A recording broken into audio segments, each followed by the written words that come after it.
a quiet suburban neighborhood on the edge of a bustling city, life moved at a slow and predictable pace. The streets were lined with neatly trimmed lawns, colorful flower beds, and freshly painted fences. It was the kind of place where kids rode their bikes down the sidewalks, neighbors greeted each other over coffee, and weekends were reserved for backyard barbecues. But amidst this idyllic setting lived James Callahan, a man whose presence was as unassuming as the beige walls of his modest home. James wasn't your typical neighbor. He was in his late 40s, tall but slightly stooped, with salt and pepper hair that he kept neatly combed. His eyes always seemed to carry a hint of amusement, though few people ever noticed because James preferred staying out of the spotlight. Unlike many others in the neighborhood, he didn't attend block parties or join the local book club. Instead, he spent most of his time tinkering in his garage, restoring classic cars, a hobby he'd been passionate about since childhood. What no one knew, however, was that James wasn't just another face in the crowd. Beneath his calm exterior lay a secret so extraordinary it would have shocked even his closest acquaintances. James owned every single house in the entire neighborhood.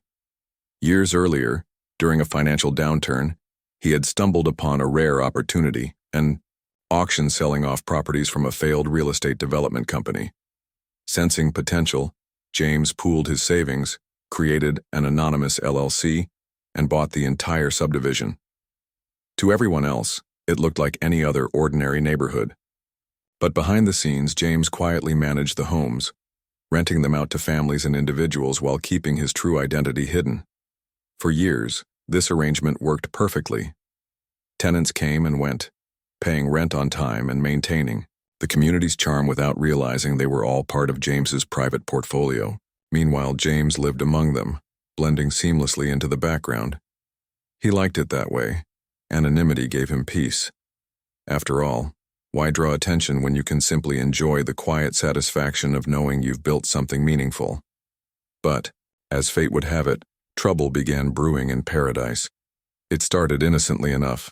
A casual comment here, a whispered complaint there. Some neighbors noticed that James often parked multiple cars outside his house. At first glance, this might not seem unusual. However, in a neighborhood governed by strict homeowners association, HOA rules designed to maintain uniformity and curb appeal, such behavior raised eyebrows. People assumed James hosted frequent gatherings or ran some sort of side business out of his home. They couldn't have been more wrong. The truth was far less scandalous. James's collection of vehicles consisted entirely of vintage automobiles, each painstakingly restored to its former glory. These weren't everyday cars, cluttering up the driveway. They were pieces of art, rolling testaments to decades past. But none of his neighbors understood this. All they saw were shiny metal boxes taking up space and ruining the aesthetic of their otherwise picture-perfect street. As whispers turned into complaints, the HOA board took notice. Comprised of well-meaning but sometimes overly zealous volunteers, the board prided itself on enforcing rules that ensured harmony within the community. Yet unbeknownst to them, their decision to investigate James's supposed infractions set off a chain reaction that would soon spiral beyond anyone's control. James, oblivious to the growing storm, continued going about his daily routine. He woke early each morning, sipped his coffee while reading the newspaper, and spent hours working on his latest restoration project. Occasionally, he'd take a stroll around the block, nodding politely to passers-by. Nothing seemed amiss. Little did he know the HOA was preparing to deliver a blow that would force him to step out of the shadows and change the neighborhood forever. Though tensions simmered beneath the surface, life in the community appeared unchanged, for now. Children still played tag in the cul-de-sacs, dogs barked lazily in backyards, and the scent of freshly cut grass lingered in the air. But as James would soon discover, appearances could be deceiving. What started as a minor issue over parking was about to escalate into something much bigger, a battle that would challenge everything the residents thought they knew about their seemingly perfect little world. The first murmurs of discontent began quietly, almost imperceptibly. It wasn't a loud argument or an angry confrontation, just small remarks made in passing. At first, it was Mrs. Henderson who lived 2 doors down from James. She casually mentioned to her neighbor during their morning walk that she'd noticed an awful lot of cars parked outside James's house. Lately, her tone was light, almost conversational, but there was a hint of disapproval beneath the surface. After all, everyone knew the HOA had strict rules about parking. No more than 2 vehicles per household could be visible at any given time. Word spread quickly in the tight-knit neighborhood. By the end of the week, several other residents had chimed in with their own observations. Mr. Patel, who prided himself on his immaculate lawn and spotless driveway, remarked to his wife over dinner that James's collection of cars seemed excessive. "It's not just 1 or 2, he said, shaking his head. "Sometimes I count 4 or 5 out there. What is he doing with all those cars?" His wife shrugged, unsure what to make of it, but the seed of suspicion had been planted. Soon the topic became a regular fixture at neighborhood gatherings. During a casual get-together at the community pool, a group of moms discussed how the sight of so many vehicles disrupted the otherwise pristine appearance of the street. "It looks messy," one of them declared firmly. Another suggested that James might be hosting frequent parties late into the night, though no one had actually seen evidence of such events. Still another speculated that he could be running some kind of business out of his home, a car repair shop perhaps, or even something less savory. These rumors took on a life of their own, growing wilder and more exaggerated with each retelling. Some claimed they'd heard engines revving late at night, disturbing the peace. Others swore they'd spotted strangers coming and going from James's property at odd hours. None of it was true, of course, but facts rarely stood a chance against gossip. The truth, that James simply loved restoring classic cars, was far too mundane to capture anyone's imagination. Meanwhile, James remained blissfully unaware of the storm brewing around him. He spent his days engrossed in his work, meticulously sanding rust off a 1967 Mustang, or carefully reupholstering the seats of a vintage Chevrolet Camaro. To him, these cars weren't just machines. They were pieces of history, each with its own story to tell. Every scratch and dent held meaning, every restored part represented hours of dedication and care. But none of his neighbors understood this passion. All they saw were shiny exteriors and assumed the worst. As complaints piled up, the HOA board felt compelled to act. Comprised of volunteers eager to uphold the community's high standards, the board took its responsibilities seriously.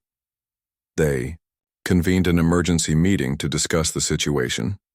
Sitting around a folding table in the clubhouse, they reviewed handwritten notes from concerned residents. One member suggested sending James a polite reminder about the parking restrictions. Another proposed fining him for repeated violations. A third argued that stricter measures might be necessary if the problem persisted. What none of them realized, however, was that their actions were based on faulty assumptions. No one had bothered to ask James directly about the cars. No one considered that there might be a perfectly reasonable explanation for their presence. Instead, they relied on hearsay and speculation, fueled by a desire to maintain order without fully understanding the circumstances. Tensions continued to rise as the HOA prepared to address the issue formally. Unbeknownst to them, their decision to target James would set off a chain reaction that neither side could have anticipated. For now, though, the neighborhood carried on as usual. Children played tag in the cul-de-sacs, dogs barked lazily in backyards, and the scent of freshly cut grass lingered in the air. On the surface, everything appeared normal. But beneath the calm exterior, cracks were beginning to form.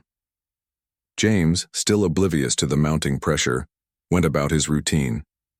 He polished chrome bumpers, adjusted carburetors, and dreamed of the open road. Little did he know that his quiet hobby was about to thrust him into the center of a controversy that would challenge not only his patience, but also the very foundation of the community he called home. It was a crisp autumn morning when James stepped out onto his porch to fetch the mail. The air carried the faint scent of fallen leaves, and the golden sunlight filtered through the trees, casting long shadows across his driveway.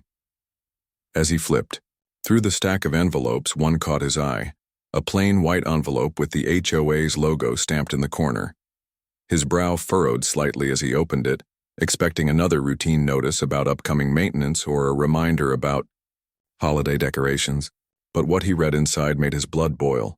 The letter was formal but firm, informing him that his monthly HOA fees were being increased by 25%. The reason? Repeated violations of the community's parking policy due to excessive vehicles parked outside his home. According to the board, these infractions had created an eyesore and disrupted the neighborhood's aesthetic appeal. They cited multiple complaints from residents and warned that failure to comply with the rules could result in further penalties, including fines or even towing. James stood there for a moment, the letter trembling slightly in his hands. He felt a surge of anger, not just because of the fee hike, but because of the sheer absurdity of the situation. These weren't random cars cluttering his driveway. They were treasures he had poured years of effort into restoring. Each vehicle represented countless hours of labor, research, and passion. And yet, here he was, being penalized for something he loved deeply. For a brief moment, James considered storming over to the next HOA meeting and dropping a bombshell. Revelation. I own every single house in this neighborhood. He imagined the look of shock on their faces, the hushed whispers as they scrambled to process the fact that the man they'd accused of ruining their curb appeal was, in fact, their landlord. It would be satisfying, no doubt. A perfect twist of irony. But then, just as quickly, he dismissed the idea. Revealing his identity now would only escalate tensions further. And besides, where was the fun in ending things so abruptly? Instead, James decided to play along, for now. He wanted to see how far this charade would go, how much power the HOA thought it wielded over him. More importantly, he saw an opportunity to teach them a lesson without revealing his hand.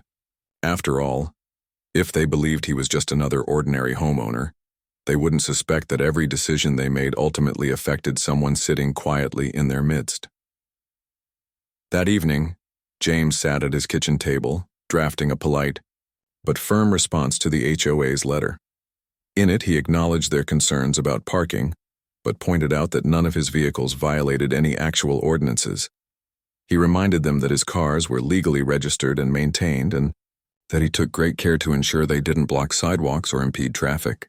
He also requested clarification on how exactly the HOA defined excessive vehicles, since the term seemed subjective at best. Before sealing the envelope, James added a subtle jab. If additional parking solutions are needed, I'd be happy to discuss potential improvements to our shared spaces. It was a cleverly worded suggestion, implying that perhaps the HOA should focus less on punishing individuals and more on addressing systemic issues within the community. Satisfied with his reply, James dropped the letter into the mailbox the next morning. As days turned into weeks, James continued paying the inflated fees, though not without grumbling under his breath each time he wrote the check. Still, he refused to let the matter slide entirely. He began attending HOA meetings anonymously via Zoom, using a pseudonym and keeping his camera off. During these virtual sessions, he listened intently as board members debated various topics, occasionally chiming in with carefully crafted comments designed to sow seeds of doubt among other residents. At one meeting, for example, James, posing as a concerned tenant named Robert, raised questions about why certain households seemed to receive leniency while others faced harsher penalties. Why is it, he asked innocently, that some neighbors can leave their trash cans out overnight without consequence, but others are fined immediately? His question sparked a lively debate, with several attendees agreeing that enforcement appeared inconsistent. Another time, James subtly highlighted discrepancies in how complaints were handled.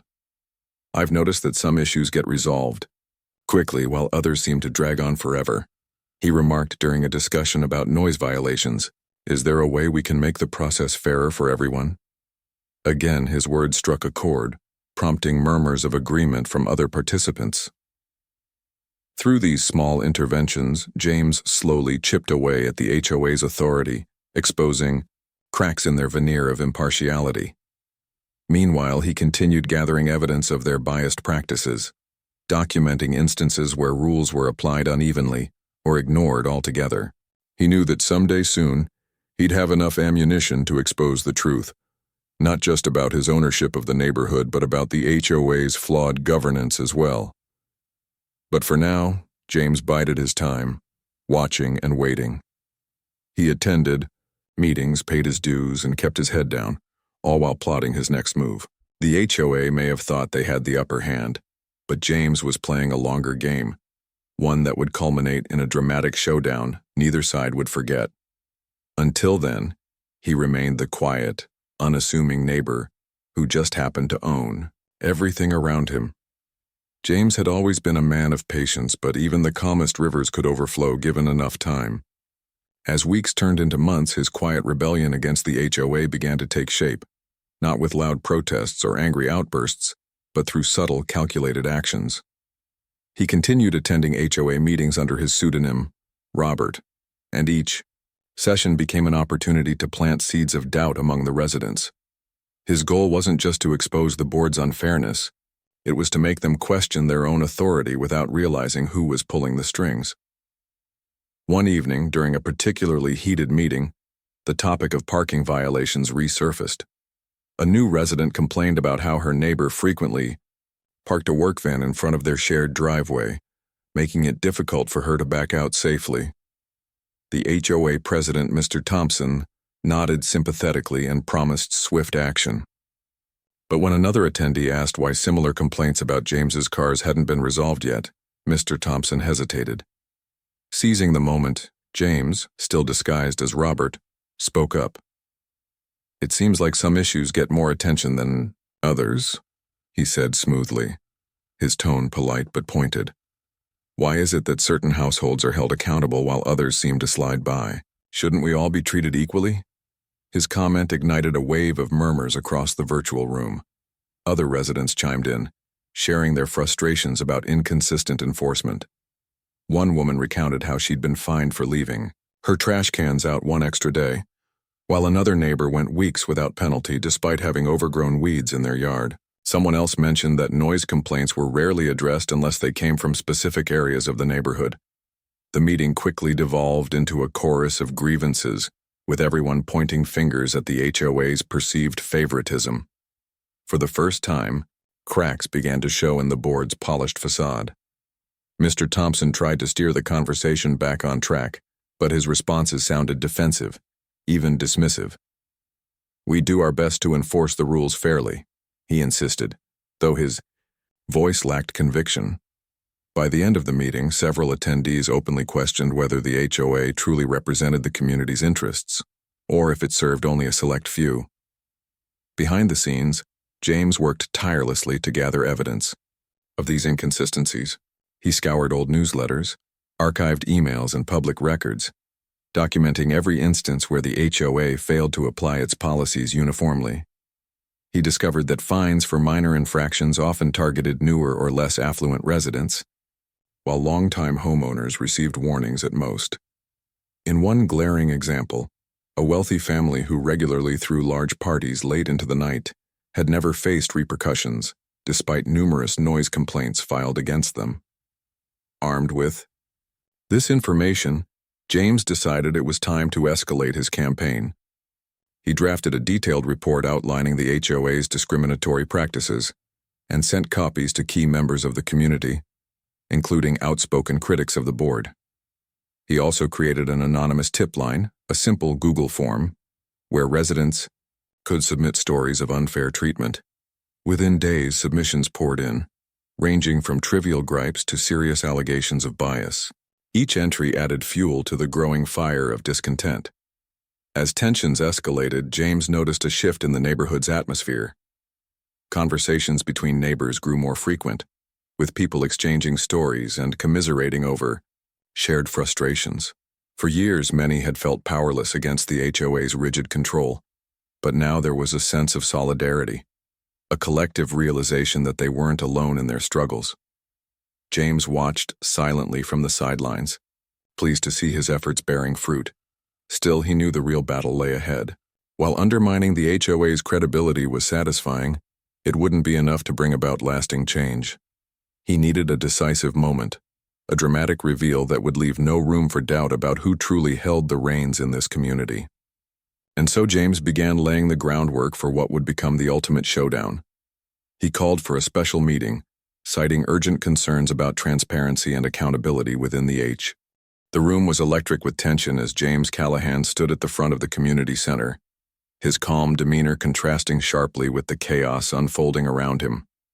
The thick stack of deeds he'd placed on the table served as undeniable proof of his claim. He owned every single home in the neighborhood. For a moment, no one spoke. The silence was deafening, broken only by the occasional gasp or muttered exclamation from the crowd. Neighbors exchanged wide-eyed glances, some leaning forward in their seats to get a closer look at the documents, while others simply stared at James, trying to reconcile the unassuming man they thought they knew with the reality now staring them in the face. Finally, someone near the back of the room broke the spell. "Wait, what?" came a voice, trembling with disbelief. It was Mrs. Henderson, the same neighbor who had first complained about James's cars months earlier. Her face flushed red as she stammered, "You mean you own everything? All these houses? This whole neighborhood?" James nodded slowly, his expression unreadable but his tone firm. "Yes," he replied. "Every house here is part of an LLC I set up years ago. I've been managing this property quietly ever since." He paused, letting the weight of his words sink in before continuing. "But that's not why we're here today. We're here because something needs to change." As the initial shock began to wear off, murmurs rippled through the audience. Some residents looked embarrassed, realizing how harshly they'd judged James without knowing the full story. Others seemed angry, not at James, but at the HOA board, whose authority now felt laughably hollow. After all, how could a group of volunteers enforce rules against someone who literally owned the ground they stood on? Seizing the momentum, James launched into his plan.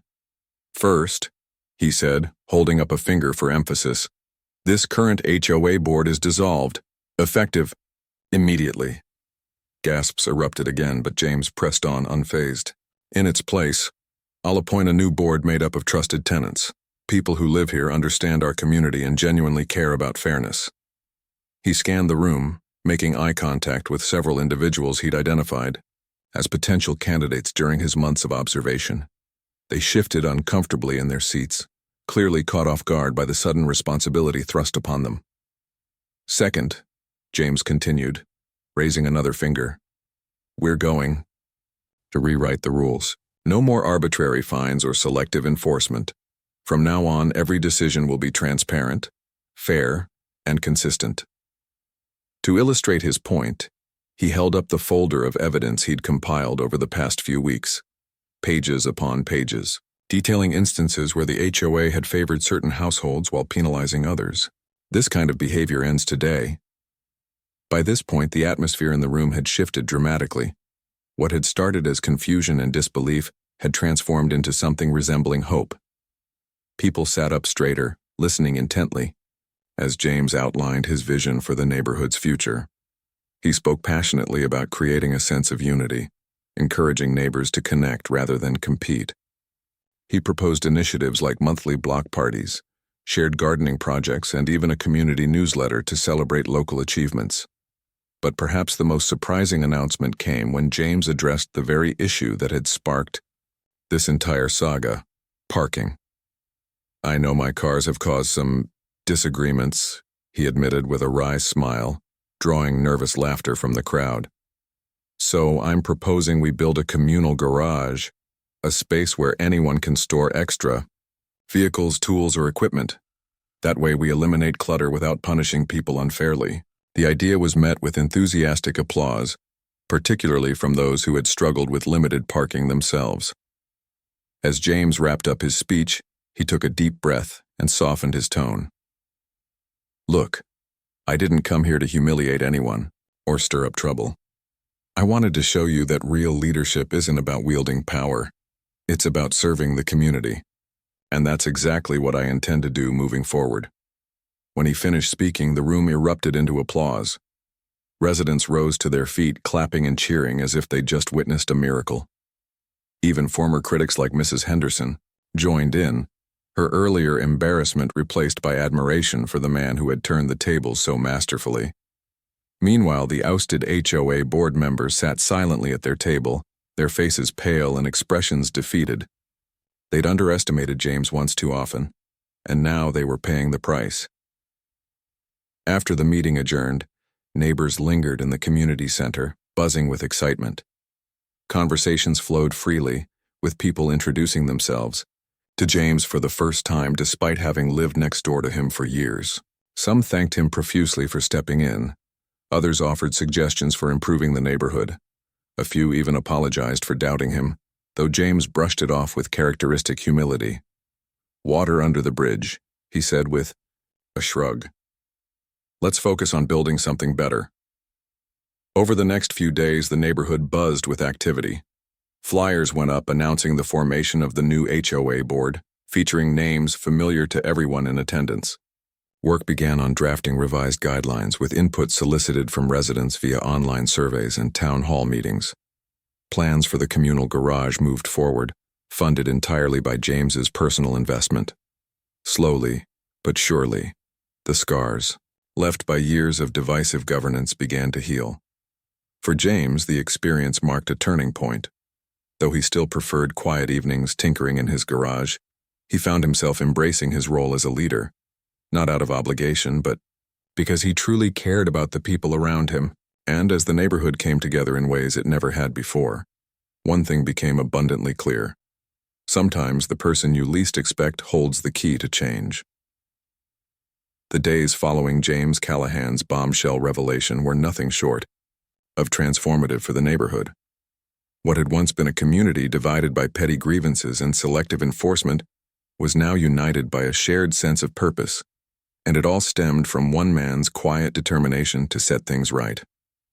As the dust settled, James wasted no time putting his ambitious plans into motion. First came the dissolution of the old HOA board. The former members, still reeling from their public humiliation, quietly stepped down without protest. Some even expressed gratitude, admitting they had grown weary of the constant bickering and favoritism that had plagued their tenure. "It wasn't supposed to be like this," muttered Mr. Thompson, the ousted president, during a brief conversation with James after the meeting. "We just wanted to keep things nice." James nodded sympathetically but remained firm in his decision.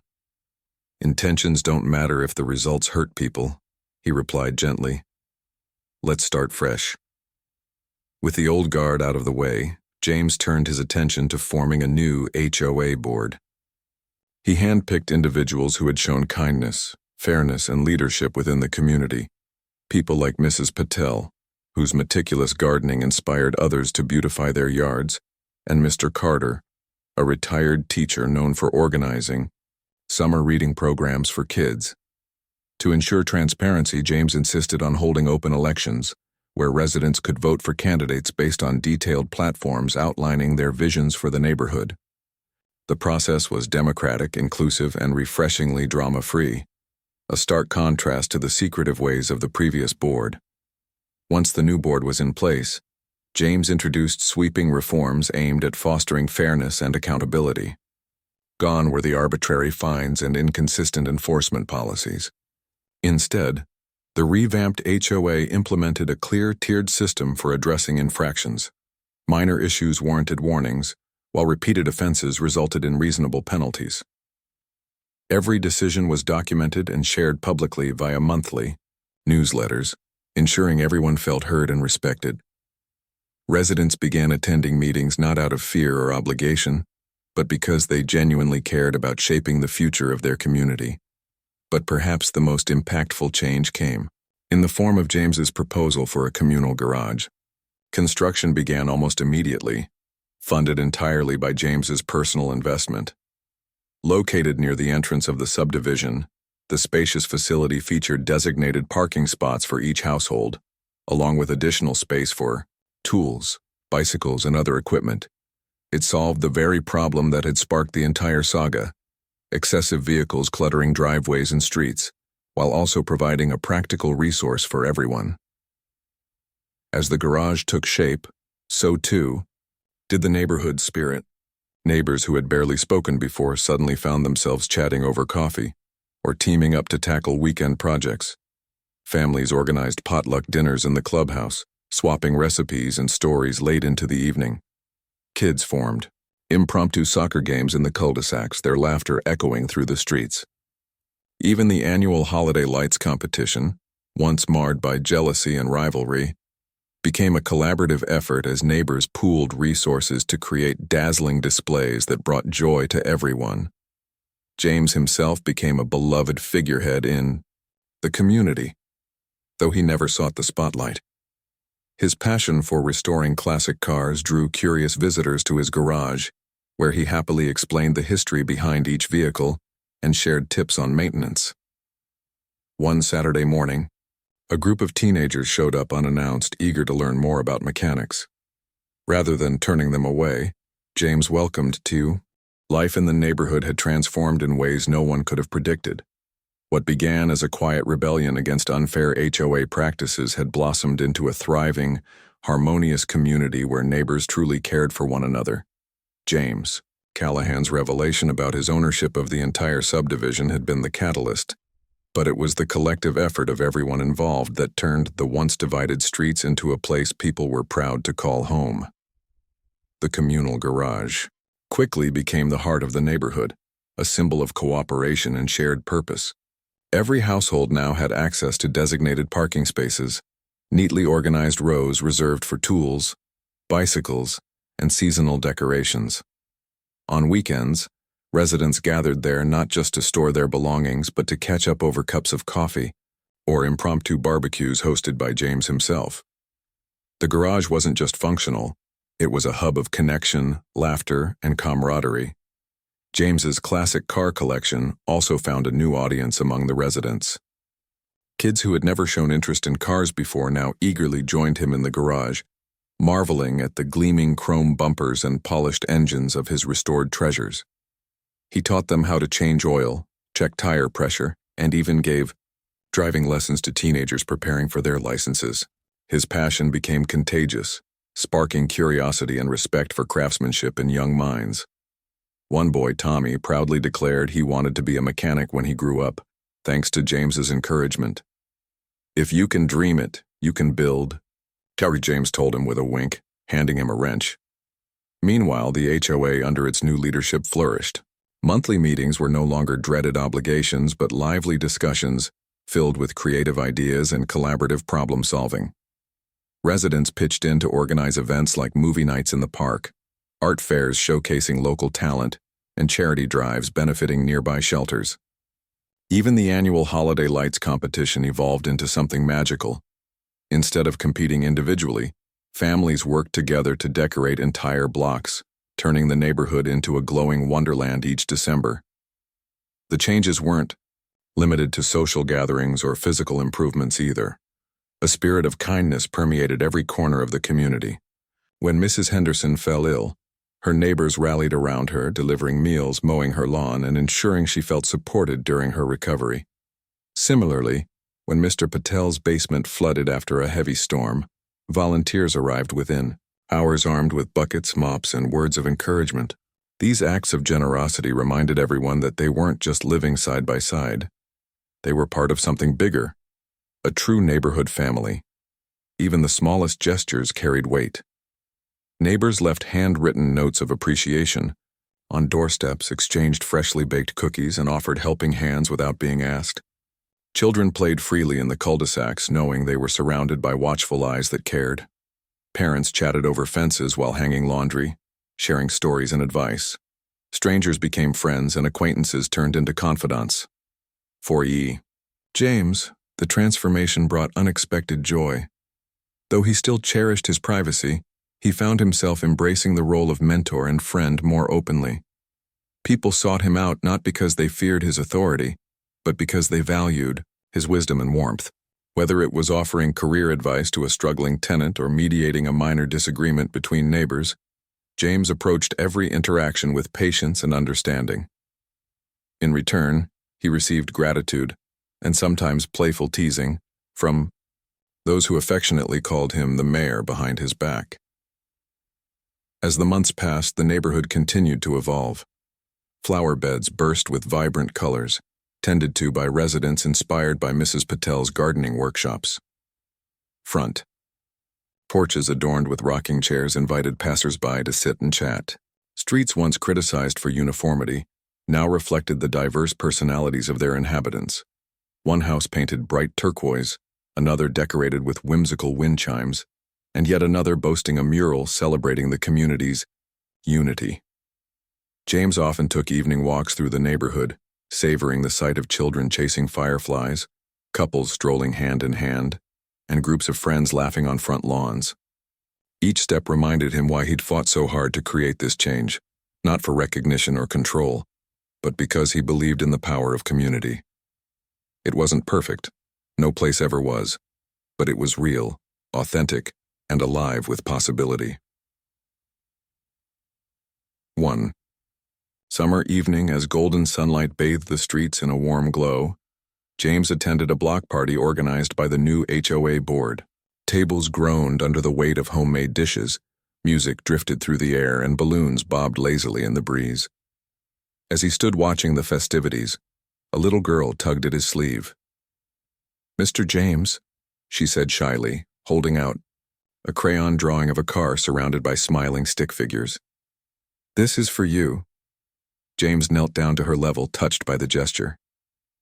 "Thank you," he said softly, studying the colorful artwork. "It's beautiful." She grinned, then ran off to join her friends, leaving James with a lump in his throat. Moments like these, the simple, heartfelt connections, were what made everything worthwhile. That night, as fireworks lit up the sky and cheers echoed through the neighborhood, James reflected on how far they'd come. From a dispute over parking to a movement that united an entire community, the journey had been unpredictable, challenging, and ultimately rewarding.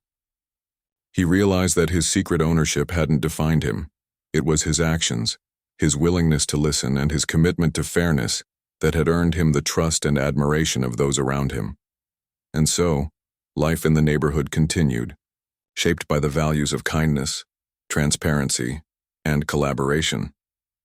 James remained a quiet presence, content to let others take the lead while he supported from the sidelines. Yet, his influence lingered in every smile exchanged, every act of generosity, and every moment of unity. The man who had once blended into the background had become the cornerstone of a community reborn, a testament to the idea that sometimes the greatest leaders are those who choose to serve rather than rule.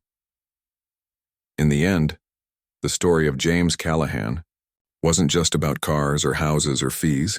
It was about people coming together to build something extraordinary, and as long as they remembered that lesson, the neighborhood would always thrive.